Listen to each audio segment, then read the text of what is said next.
The two very factual reasons are, number one, SIR is of dubious legitimacy.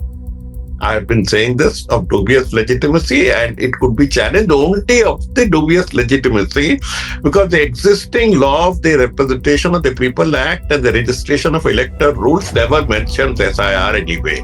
All these orders are known as Ganesh Kumar Ji orders, not RP orders. In India, that's like that. I have been part of it. I have been their emissary and all that. And Rajamka, they're there together. But sometimes they collide, sometimes they separate, sometimes they shake hands, then they move and then collide. So it's a very dynamic relation. Now that DMK has had a thrashing and the TMC has had more than a thrashing, regional, regional hubris can take a little back seat. Order after order has been passed which do not support the democratic structure of the constitution by the highest court, and everything has been accepted by everyone, including, and this is the most interesting part, including the volatile Bengal voter who said, we just want her out. And if she has the dum, hit the streets on swearing-in day. Hit the streets on swearing-in day. Have a parallel swearing-in. Have a parallel kangaroo court. Have a parallel kangaroo court and say what happened. Cameras will all move there. Mamata Banerjee thrown out into the opposition may be more dangerous than a Mamata Banerjee kept us here.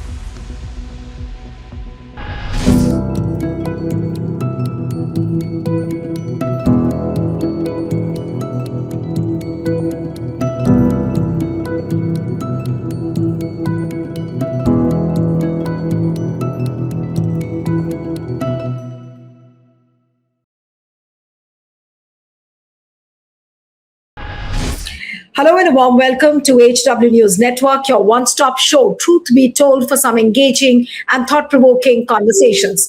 Mamata Banerjee held her first press conference after the declaration of the results. It was a bombshell of a press conference which had heaps and heaps of allegations. But the biggest news point of that press conference was that she refuses to resign. She says that morally, Trinamool Congress has won and she hasn't lost the polls. If I may give you some details about the press conference which she held, she said she would not resign, insisting that she has not lost the election despite the results and claiming that the verdict was the outcome of a conspiracy. She also said that morally she has won the election and alleged that the verdict was influenced by force. I'm quoting her. She says, "If I had lost, I would have resigned. But if anyone thinks I will step down under pressure, that is not going to happen. We did not lose the election. It was a forceful attempt. Morally, we won the election." This is what she said in the press conference. But apart from that, she also said that she's going to constitute a 10-member fact-finding committee which is going to look into the post-poll violence, because the pictures which we have seen are horrifying since last afternoon. TMC offices across Bengal have been attacked, vandalized. In fact, Mamata Banerjee also alleged in a press conference that the women workers of TMC have been threatened of rape. BJP has been forcing the TMC workers to join BJP. This is all what she alleged in the press conference. But her claim that she's not resigning, she's not entitled to go to the Raj Bhavan, this is what she said. Is this going to lead to a constitutional crisis in Bengal? And not to forget, BJP is thinking of having the swearing-in ceremony of 9th of May, which happens to be the Rabindranath Tagore's anniversary, the birth anniversary. Thank you so much for joining this evening. Jawhar Sircar joins us, columnist, author, and former Rajya Sabha MP, someone who's been associated with TMC but had to quit the party. Thank you so much for joining. And my first question to you is, how do you make of this press conference where Mamata Banerjee is saying that she won't resign? There is no question of her going to Raj Bhavan. Now, is this posturing, or she's trying to put up a brave face to motivate the cadres? Well, she has made her statement, and there's some amount of truth in what allegations she has made. But then, there are processes, and processes, procedures, legalities. Some of them will take place in spite of her. To begin with, the House expires on the 7th of May. That's 2 days from tomorrow, 2 days away. So the leader of the House, present House, stands nullified the moment the House is dissolved. Okay. So after that, her status is unsure because she is not CM anymore unless the governor asks her to continue for a day or two, which is often done. 2 4 days, क्या continue करो. Otherwise, the governor steps in on the 7th of May itself. Now, there are other procedures left for the actual declaration of individual results. The Election Commission will be handing over certificates of elections to the MLAs and notifying the Vidhan Sabha and the governor. And from the 8th of May, the process starts that the governor starts looking for the next leader. Usually, the person who has the maximum number of MLAs writes to the governor or goes and visits him with a letter and signatures, and the matter gets moving for the next house that we call it, next house. No, but if Mamta continues with her behavior and what she said that she's not going to resign, can this situation, can this political deadlock lead into a presidential rule in Bengal also? Many people have No, been no, saying. no, no, no, no, no. The presidential rule has been a dream for many years, and now that they have actually seized power, the word presidential rule won't be heard in Bengal. It will be heard for other opposition rule states. So just forget that term; it's out of style now. Now, having said that, the her term expires the moment the new chief minister is selected. And if she's been told to be an interim charge, and she's not told to be an interim charge, the governor can actually hold interim charge himself because it's a matter of day or two only. Okay, so that's the legal position where it stands. What happens? Well, the police withdraw their CM level protection. The CM level cars and other things are withdrawn and moved on to whoever is declared legitimately with the CM. That's all. So But this one, in her case, in Mamta's case, what I'm not able to understand is that when categorically she's saying in the press conference that I will not go to Raj Bhavan, I will not resign. Why should I resign? Morally, I have won the election. I was made to defeat the election. Now, this political posturing, if I may look at it that way, what does it mean, and how is it going to translate in terms of the steps which she will take, and how will BJP react to it? okay. I'm You sure know, she's also made each allegations that she was heckled, she was thrown out of the center, all that she has said. So, is she going to be thrown out of the CM residence also? she doesn't stay in the CM's residence. That's one good thing. So she can't be thrown out of her residence. She can be divested of the same ship, so to say. Now, let us look into, don't get into to her style because, there are this Mamta-esque style, the Modi-esque style, Mitro, and all that. We have those styles. And we know exactly where Mitro is giving you hot gas, hot balloons. Now, Mamta has this emotionalism connected with her politics, where she jumps in and makes statements and perhaps doesn't examine the legality, etc. Maybe if she goes to the court before the next swearing in, it becomes even more interesting. But waiting in a court or getting the court to stay at this stage is impossible. No, Now, but I've stay stuck for my what? Why will she impossible. approach the court? No, Okay. what will she approach the court? Okay. Now, the only way she can hold her office, so to say, beyond her term is the court intervenes, which is very, very unlikely. Okay. Unlikely. To make the court intervene, she has to have materials enough to convince the court. Now, there's something called estoppel in law that is very dangerous, very dangerous.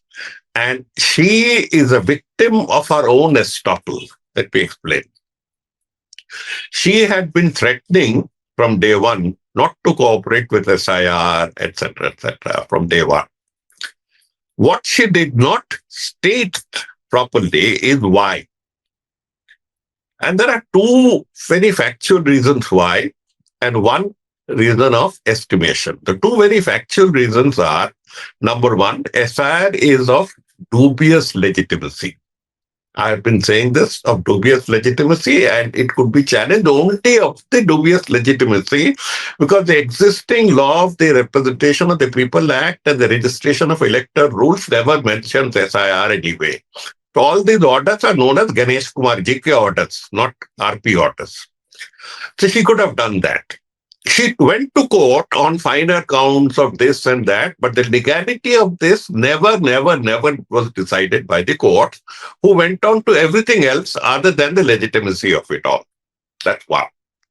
So she lost before she won, before it's all started. The second thing on which she could have agitated and got the court to decide or walk out to make it an issue was, why are you confusing it with citizenship? Now, before Yes. she could get terribly worked up on citizenship, Ganesh Kumar did a sly thing. I use the word sly because he speaks with three tongues. When he speaks with two, he speaks with three tongues. So once he said citizenship lagao, you give me this document, give me that document. And then when he saw the heat building up on him on 21st of January, he declared before the Supreme Court, hey, I'm not here for citizenship. It's only one of those add-on things, that sort of thing. We are not here to expel people. So he actually withdrew from that ground. Having set fire to the process, Ganesh Kumar did it. The basic mistake that Mamata Banerjee did was to accept a 10-month process in a 5-month frame. And it takes 10 months, and any civil servant worth his salt, and Ganesh Kumar is not one of them, can know from the procedures and days you have particular period for pregnancy. You can't squeeze it beyond the time. You have a particular period for maturity, for salting, for marination, for everything. So this one is a 10-month procedure. And we can lay it out and say why it's 10 months. Instead of making a case on that, she fought on many other issues, put her down, made a drama, came before the court. This is saying no other chief minister ever comes. Okay, you are a competitive chief minister, you are the leader material, Mandya. But you actually lost when you considered a 10-month procedure into a 5-month job. So then, the heat builds up. Ki ise khatam karna hai. We have to finish it now. Now we have to finish it from 10 months. Second big mistake she did was, after accepting it, play ball. Every time the names were asked for, she went on filibustering. She gave wrong sort of name. It's a typical of Mamata Banerjee to behave like that. She takes everything personal. Very personalized style of functioning. So that fellow said, forget him. Oh, aisa hi hai. Let the civil servants work, for God's sake. If they want 1,700 names out of 24 lakhs, I can give you 1,700 names. Let them work. Don't give a dubious man like Ganesh Kumar an opportunity to say you have not cooperated. You gave through your letters and your delays the exact opportunity Ganesh Kumar was looking for. And the courts followed that. And every time the courts started this, the courts mentioned every time, oh my God, why are you fighting like the two tomcats? This is not happening anywhere else. I mean, the courts equated Ganesh Kumar with a legitimately elected chief minister. That's the way he played the game. She lost there. So having lost on so many accounts, then to come back and then say that the halfway line was not near halfway line, it was near my quarterback box. All the rules were violated. Why did you play? Why did you play? You should have just walked up.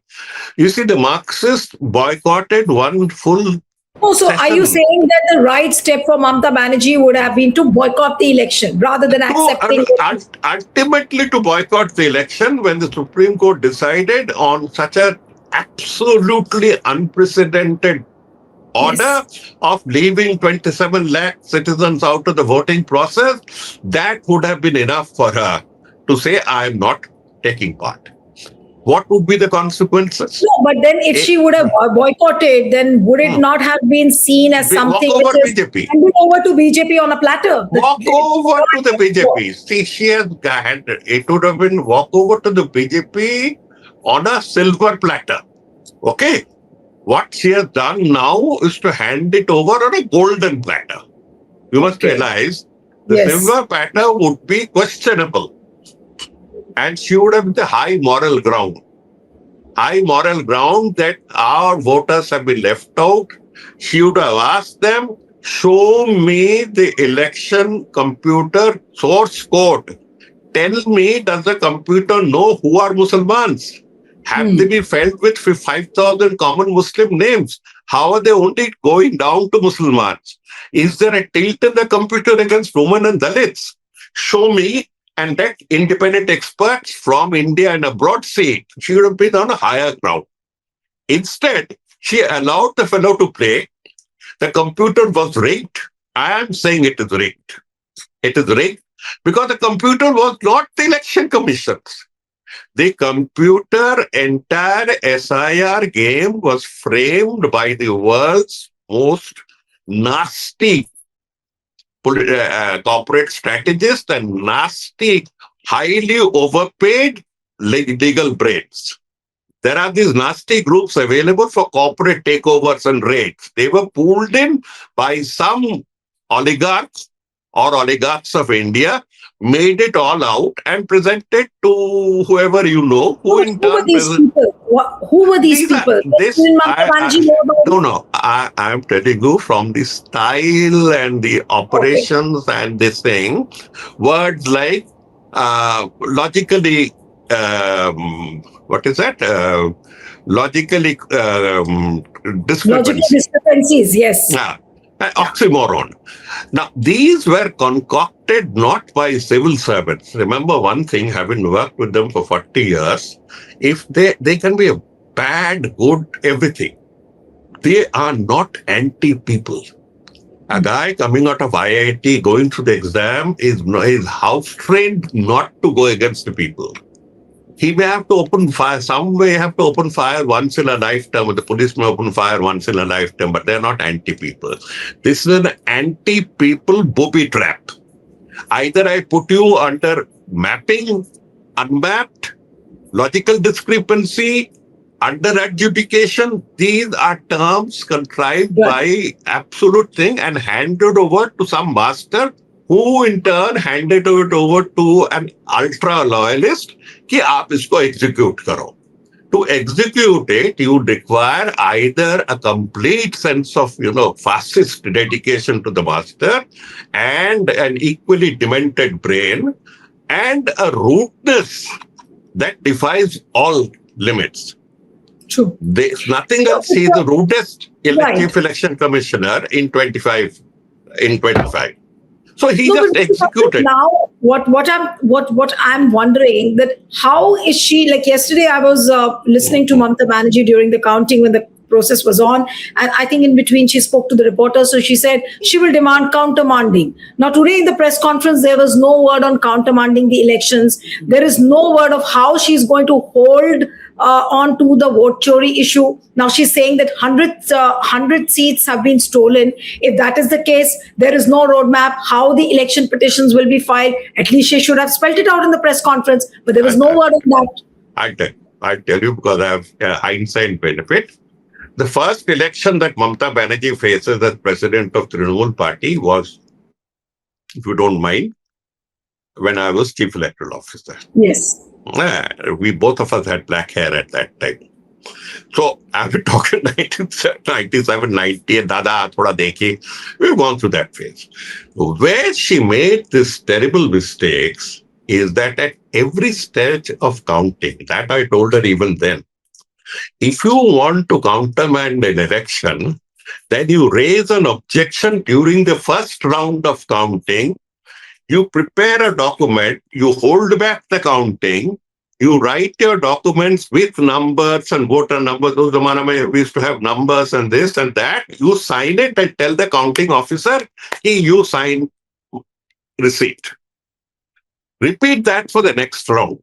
Repeat that for the next round. After 16 rounds where you have objected on numbers, if 12 numbers have been stolen, 18 numbers have been stolen and all that, you have made out a case for recount. You understand? But if you suddenly decide after 16 rounds with no objection that it was fake, election law says you cannot go in for recount. So she knows the election law. Her best advisors have been thrown away. She now has this nephew who again has his iPad to advise. So people who know the law could have advised her the way I'm saying that you go in Yes. for this thing.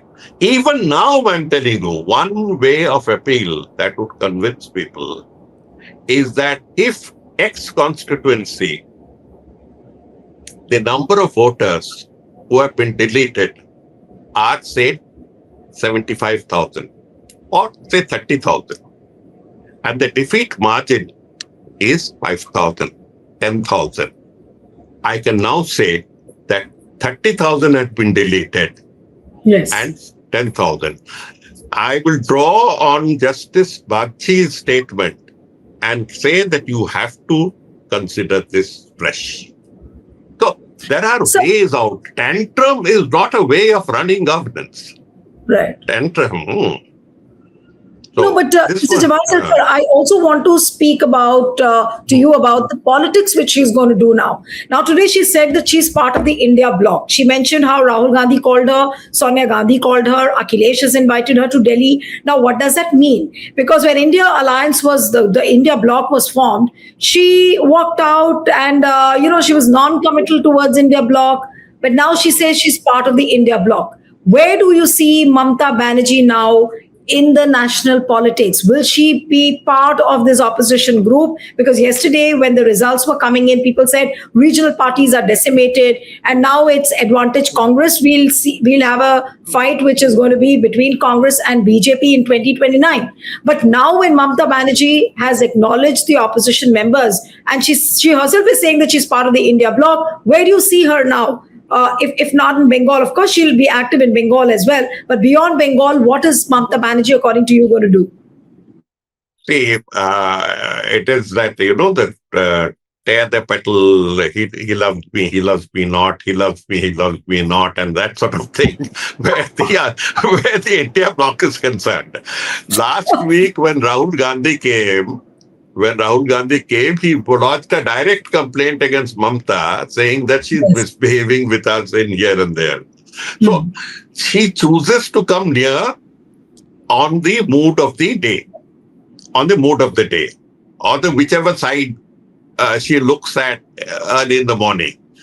So today it's there. Tomorrow I'll say I'll not sign the petition against the impeachment of the speaker. Day after tomorrow I'll say I'll support Dhankar. Next day I'll say I'll go in for.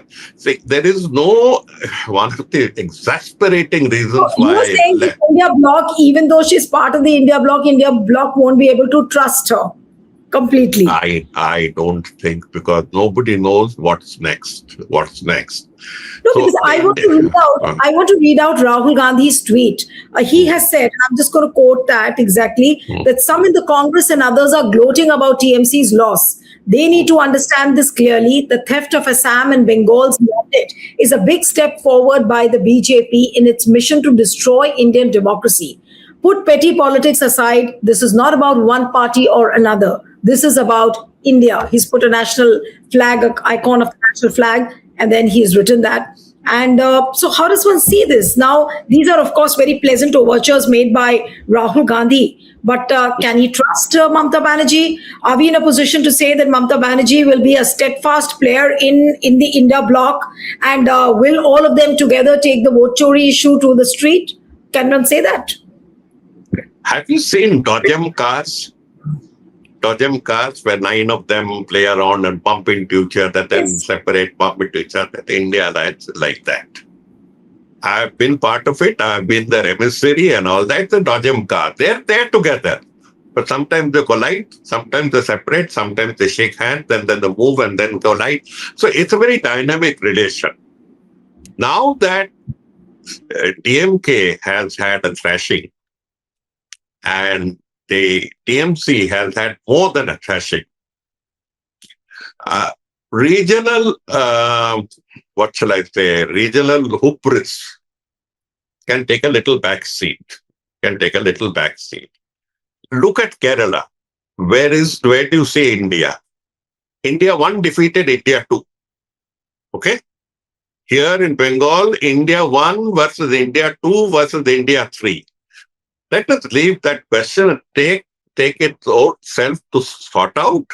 Let us wait for the next photo ops when 7 of them will join hands together and take the photos. I have also done it. So we'll wait for that. I'm a bit cynical about it. So let us see. But how does Bengal election change the narrative, the political landscape at the national level? How do you see things changing? Of course, BJP is going to be is gung ho at this point of time because they will be. There's a saffron surge in West Bengal for the first time in the history.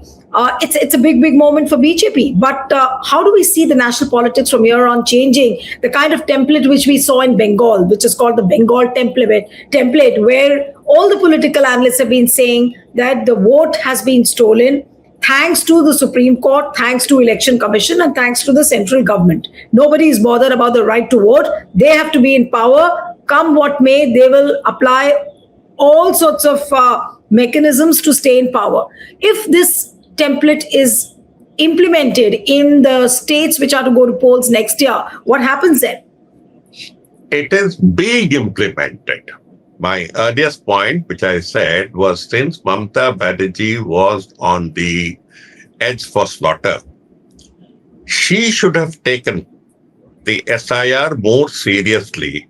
Yes. As a political contrivance rather than as a political platform. She used it as a political platform. She said, I won't cooperate. She cooperated 200%.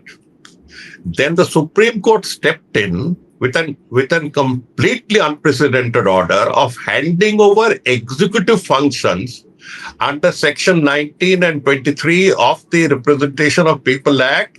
कि इसको take करो, इसको accept करो, ना करो, from the EROs to judicial officers. So you are saying that from that very step, in a way, Mamata Banerjee walked into BJP's trap. It has walked into BJP's trap, and the Supreme Court's role is extraordinary. That's the only mild word I can use. A very extraordinarily helpful role. How and why did you get judicial? Oh, because Bengal officers are all biased. Look at UP.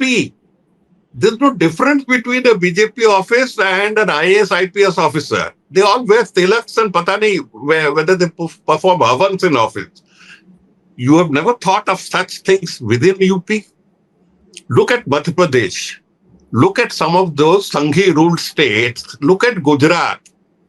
There is the autonomy of officers has been crushed something like 25 years ago. Such wisdom does not dawn upon our honorable judges. A little bit of separation, little bit of sanitization, little bit of cleansing is required? Or is it only for Bengal? So, order after order has been passed which do not support the democratic structure of the Constitution by the highest court. And everything has been accepted by everyone, including, and this is the most interesting part, including the volatile Bengal voter who said, we just want her out. So They also, by in their urge to throw her out, which was very, very apparent, they said, we just don't care about democratic niceties. Hmm. So, state level acquiescence has taken place. For the Bengal mod to take place in Telangana, a state level acquiescence has to be there that we just don't care, we want this regime out. So if the people, there was no protest altogether. The left, the center, the right, no one protested. It's only a few intellectuals, a few thought leaders who protested and still protest. अब 37 लाख को कैसे निकाल दिया, 35 लाख को कैसे निकाल दिया? They're still horrified at the thought of the Supreme Court of India, the supreme watchman of the Constitution, saying, yeah, let the Constitution take a little break, a little summer vacation with LTC. Take summer vacation with LTC and we'll do the rest in the meantime. Now, this is not, and when I'm saying this with the authority of somebody who's held election, done registration. Now, let me give you one example to say why it makes me why it annoys me. 27 lakhs are under adjudication. You know that. I know that. That adjudication could have been done by executive officers as has been done for 75 years without complaint. But नहीं ये सब तृणमूली है. तृणमूली है तो मान लिया, लेकिन बाकी तो संघी है ना. संघी क्या कुछ दूसरा कुछ बन जाता है. नंबर वन, ये जो तृणमूली है कल संघी बन जाएगा. आप आ गए ना, सब चड्डी पहन के आएंगे. Now let's put it like this. Only a few cases have been determined by high court judges under this tribunal, which is mysteriously located somewhere between Calcutta and Andamans. It's called a place called Joka. Nobody is allowed to come in. Anyway, I'll not get into that. That's for the election commission. I'm bothered about the justice part. They have determined 2,000 cases. Nobody says what they are doing. It's all in whispers. It's like Gulag Archipelago, that sort of thing. Nothing happens. From the facts revealed from 2000, 99% of the adjudication cases have been upheld by my lords. My lords have accepted 99% of the cases. So 27 lakh cases, they will accept 26.9 lakh cases. So deliberately you have kept out 27 lakh cases and nobody shouted. Not even Mamata, and that is where I get put off. If she learned how to make an issue, things would have been different. Now that it's all over, it doesn't matter. In election law, it doesn't matter. You can howl, the winds can howl, the winds can scream, nothing will happen. Nothing. Now you'll have to fight it politically. No, but my last question to you, Mr. Sarkar, is that I'm taking a cue from what she has said in the press conference that she's not going to resign. What is it going to lead to? Like what you said, that is she going to be, she might be divested of a post. Can there be a bigger embarrassment? What should she be ideally be doing? Should she not resign and just put up the fight, whatever She has made a statement. She should be persuaded to let the things move on their own legal pattern. And if she has the dum, hit the streets on swearing in day. Hit the streets on swearing in day. Have a parallel swearing in. Have a parallel kangaroo court. Have a parallel kangaroo court and say what happened. Cameras will all move there. So there are strategies that she can do. So let me now tag this interview to Mamata Banerjee and the All India Trinamool Congress also, that this is the advice given by Mr. Jawhar Sircar. No. I'm saying it. She should. You have let everything else pass. When the hand was on the shoulder, you let it pass. When the hand went further down to the thigh, you let it pass. And I'll stop there. You understand? These are estoppels. Why did you allow them to pass? Why did you allow them to pass? And now you're on the wrong side of the law. Given the Supreme Court's mood on Bengal in SIR, you're always on the wrong side of law. Because they start with exasperation, saying, "ये क्यों ऐसा हो रहा? You ऐसा क्यों हो रहा?" She fought like a tomcat for the wrong reasons. Hmm. That you have to understand. It's what I wrote in one of the pieces, that you hold your breath, smile sweetly, and then give a backhand smash ever so sweetly. That is the problem with Madame Banerjee, with whom some knowledge of working. She blows up. That's all. Otherwise, a great street fighter. And she actually, uh, remember what I'm telling you today. Mamata Banerjee thrown out into the opposition may be more dangerous than a Mamata Banerjee kept us here. Because she will then be in her elements. Absolutely. I think you're absolutely right. And this is Mm. why we need to watch now very closely what Mamata Banerjee's next moves will be. But for now, I think we are told that the swearing in ceremony in West Bengal will be held on 9th of May, which happens to be Rabindranath Tagore's birth anniversary. I'm Who so will be glad. the CM? Pardon? I'm so glad that the new gentleman knows it, because I'm so glad that he knows that it's Rabindranath. So somebody must have told, some bureaucrat must have. I don't know. Right. Anyway. But just before I wind up the interview, a very brief answer from you that are you happy with the saffron surge in West Bengal? As a Bengali who stays in Calcutta, how are you going to take this? No, it has this plus and minus. The plus part of it was the people were completely fed up with corruption, extortion, joblessness. It's like a Harlem sort of thing. Bengal was moving fast towards Bimaru states, Now, and the center was reveling in scorched earth policy. Which was selective regarding West Bengal. They gave funds to Tamil Nadu and Kerala. They would not give funds to West Bengal. And one of the reasons was Mamata Banerjee would not even accept the funds if they gave them. It's something very personal. That's the whole problem. Now, even if for some time relationships are established at human level and funds flow and ideas come and things like that, let's hope for the better that these fellows will have to prove their worth. Nah? They'll have to prove their worth. So something will come. But I hope it does not come along with Jai Shri Ram only. And Musalman Maro, of course, the court has said that Maro that is not provocation. Right. I mean, I'm getting amazed at the court. Goli Maro, Sare ko, or whatever is not an offensive statement. We'll make that before the court next time. Because they said it's not an offensive one. Right. So All right, that's it. Mr. Sircar, always a pleasure having you on the program. Thank you so much, sir. Thank you. Thank you.